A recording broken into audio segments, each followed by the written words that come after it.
Buen día, en esta oportunidad vamos a exponer la segunda actividad complementaria para revisoría fiscal, presentado por Viviana Galvis Buenaventura, quien les habla, Ángela Gisela Ramírez, Laura Paola Corso Sepúlveda, para el profesor Oscar Osvaldo Blanco Ortegón de la Universidad Militar Nueva Granada, Facultad de Estudios a Distancia, Contaduría Pública.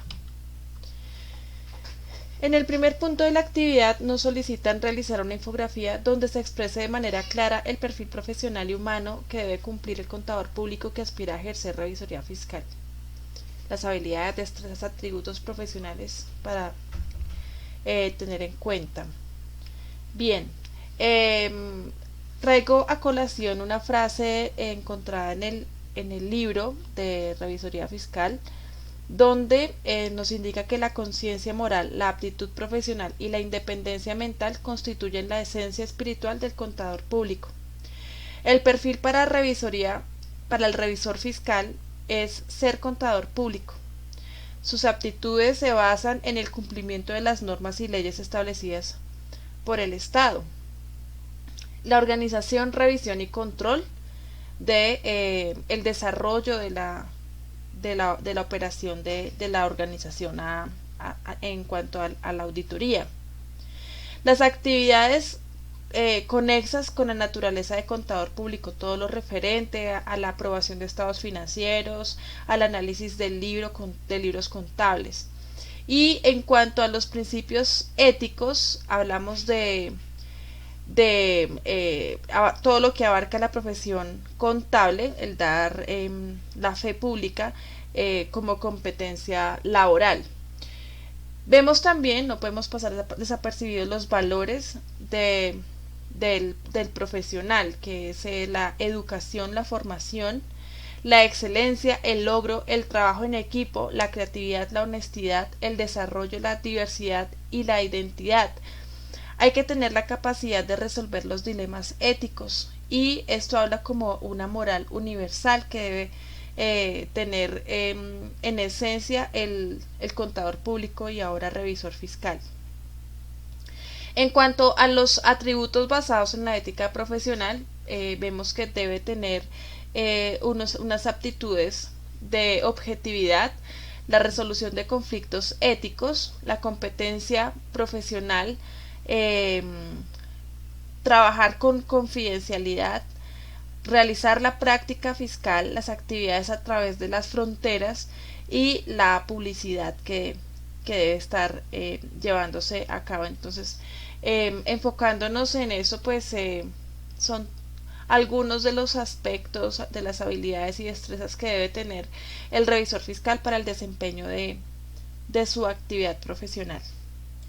Quien les habla, Ángela Ramírez. Mediante un diagrama de flujo describo el proceso que debe cumplir para la elección y legalización del nombramiento del revisor fiscal y de la misma forma para su remoción.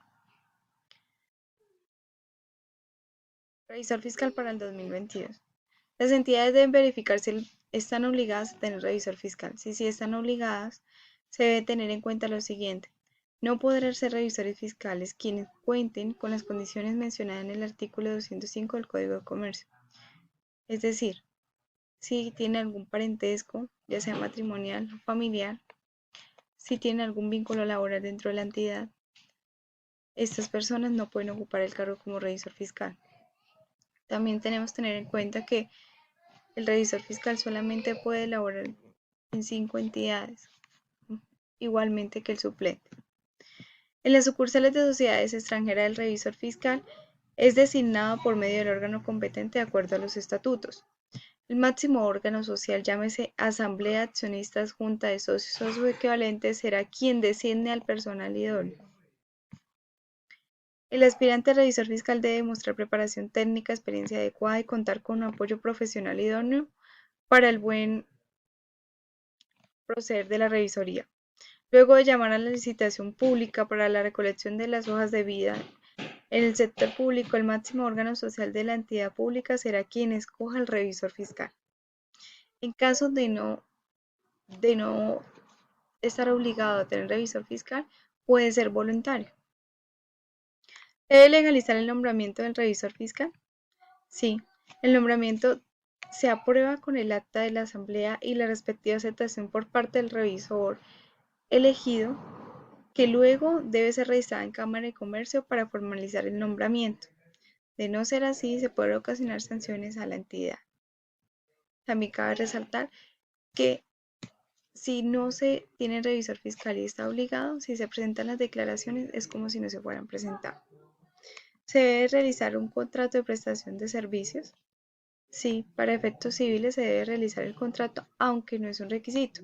Se escoge un contrato de prestación de servicios para los que están obligados a tener revisor fiscal, ya que no debe haber subordinación porque el revisor debe realizar sus funciones asignadas por la ley. En caso de que no estén obligados, ellos pueden realizar un contrato laboral. ¿Qué pasa si se remueve el cargo de revisor fiscal? Si se remueve el cargo de revisor fiscal, se puede remover en cualquier momento, siempre y cuando el órgano máximo, llámese asamblea de accionistas, junta de socios o equivalente, estén de acuerdo.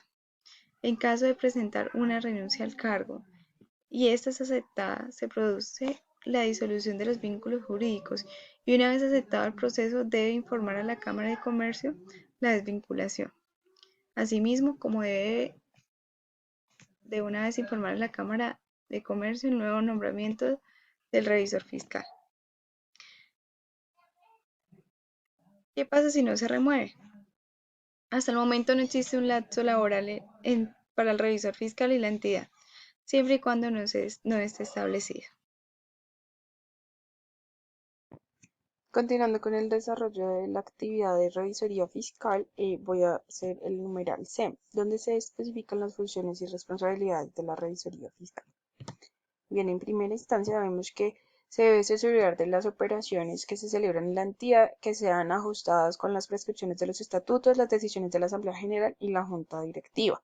Asimismo, se debe ejercer un control de intervención de legalidad, se debe ejercer la auditoría del cumplimiento para que se vea en el desarrollo del objeto social las normas estatutarias y se debe obtener evidencia válida y suficiente mediante la realización de pruebas de auditoría para concluir que las operaciones no violan ninguna normatividad. Dentro de la siguiente función vemos que se da oportuna cuenta por escrito a la Junta de Socios de las irregularidades que ocurran en el funcionamiento de la sociedad y en el desarrollo de sus negocios. Se deben dirigir al órgano social capaz de tomar medidas al respecto, en este caso sería la Junta de Socios o el gerente. Se deben examinar las deficiencias encontradas y ver si se corrigieron de manera congruente, si los estados financieros muestran la situación justa de la empresa y si las medidas de control son adecuadas.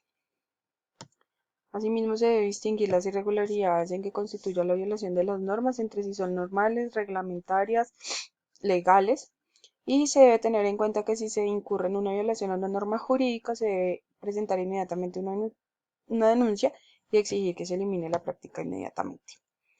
En la siguiente función tenemos que colaborar con las entidades gubernamentales que ejerzan la inspección o vigilancia a compañías y rendirle los informes que haya de lugar. Por lo tanto, en este se debe velar por el cumplimiento de la normatividad tanto de tipo general como particular y se deben rendir informes periódicos y permanentes establecidos por la ley y los que se presenten o sean recurridos después. Bien. Asimismo, se debe velar por que se lleven regularmente la contabilidad de la sociedad y las actas de las reuniones de la Junta de Socios, donde se conserve debidamente la correspondencia, impartiendo instrucciones necesarias para tales fines. En la siguiente función vemos que tienen que inspeccionar asiduamente los bienes de la sociedad y procurar que se tomen oportunamente medidas de conservación o de seguridad. En este caso se debe velar porque el sistema contable se lleve regularmente. Dentro de la siguiente función tenemos impartir las instrucciones, practicar las inspecciones y solicitar los informes que sean necesarios para establecer un control permanente. Este enfocado a los valores sociales, por lo tanto se solicitan los informes en donde el objetivo es el de establecer un control permanente sobre los valores sociales de la organización. En el siguiente vemos que se debe autorizar con firma cualquier balance que se haga con su dictamen o informe correspondiente, es decir, la firma del revisor fiscal es la que avala que la información es veraz y que es justa congruente con la organización. Se debe convocar la asamblea y la junta de socios a reuniones extraordinarias cuando lo juzgue necesario. Esto considerando pues las políticas internas que considere la empresa para poder generar una reunión de este tipo. Por último, vemos que cumplir las demás atribuciones que señalen la ley o los estatutos y las que, sabiendo compatibles con los anteriores, de encomiende la Asamblea o Junta de los Socios. Entonces, en este caso se analizan si las herramientas tradicionales que tiene la auditoría financiera son suficientes para cumplir las funciones y, en caso de no ser así, se debe recurrir a procedimientos de otras disciplinas para poder garantizar la calidad del trabajo. Bien, entonces ahora voy a continuar con la explicación del punto E. Bien, donde en este literal nos dice que se realice un mapa mental donde se describa a la luz del decreto 2270 del 2019 las NIAs que deben ser aplicadas al revisor fiscal en el ejercicio de tu trabajo. Bien, entonces en primera instancia vemos la NIA 250, donde tenemos los objetivos generales del auditor independiente y la conducción de una auditoría de acuerdo con las NIA o ISAs en inglés. La NIA 700, en donde vemos que una formación de opinión sobre los estados financieros, recordemos que pues, el revisor fiscal tiene a cargo la revisión y aval del mismo con su firma. La NIA 720, en donde vemos la responsabilidad del auditor relacionada con otra información y documentos que contienen estados financieros auditados. La NIA 800, en donde vemos las auditorías de estados financieros preparados de acuerdo con marcos de referencia de propósito especial. La NIA 805, donde consideramos las auditorías de estados financieros individuales y elementos específicos de las cuentas o partidas de este. La 810, donde vemos que son los trabajos para dictaminar sobre estados financieros condensados. Y por último tenemos la ISAE 3000, en donde viene relacionado con las normas internacionales de encargos de aseguramiento, que son diferentes de la auditoría o la revisión de información histórica que abordan las NIA y las NIR. Le doy paso a mi compañera para que continúe.